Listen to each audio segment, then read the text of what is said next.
So we have talked a little bit about the ideas that Sony, Marvel Studios, and Disney had for Spider-Man No Way Home, specifically the ones very early on that involved the Sinister Six, and ultimately why they decided to scrap it. But there's a little bit more to this story that's not very prominent.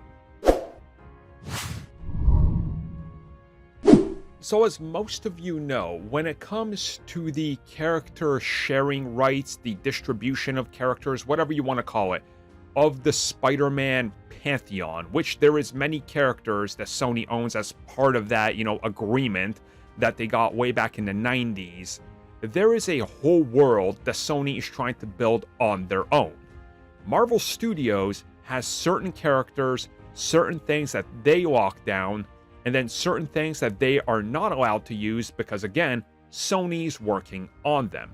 Sony has been trying to get a Sinister Six film off the ground since the early 2010s.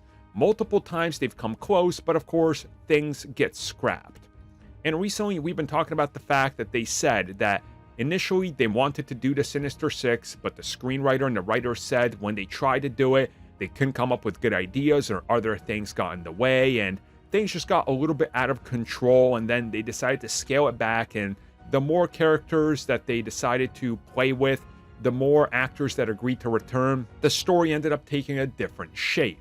So it's really no surprise that we're starting to find out details that the Sinister Six plans were abandoned to sort of give Sony freedom to do what they want. Now, if you guys go back to what we learned about the MCU version of the Spider-Man world, essentially, they created new characters like MJ, for example, Michelle, and Ned, instead of using Norman Osborn, and instead of using Harry Osborn, and the real MJ, quote unquote, because those characters were reserved for whatever Sony's doing.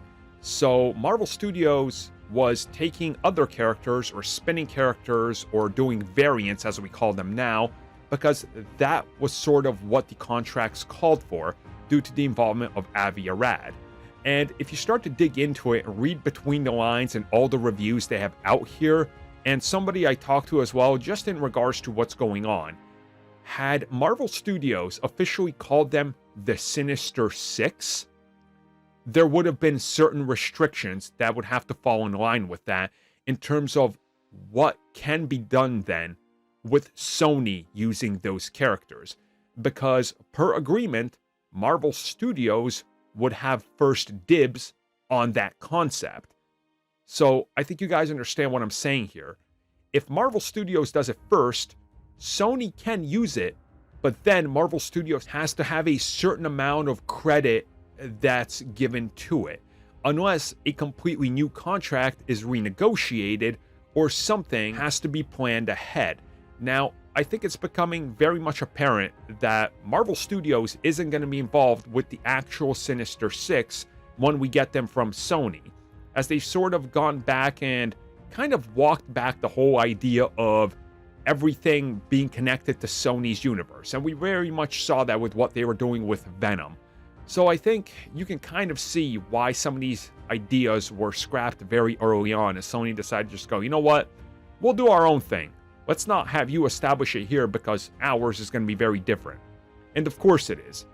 How would Sony be able to pick up the Sinister Six pieces with the whole multiverse concept? It just doesn't make sense. So it's back to the drawing board, which I think puts us back on the, well, when are we getting Sinister Six if they're this far behind and they still don't know what they're doing? Kind of makes you think how Sony's approaching this just doesn't make sense at all, and it's sort of just at the flip of a switch, which I guess isn't too far from what they've been doing since the start.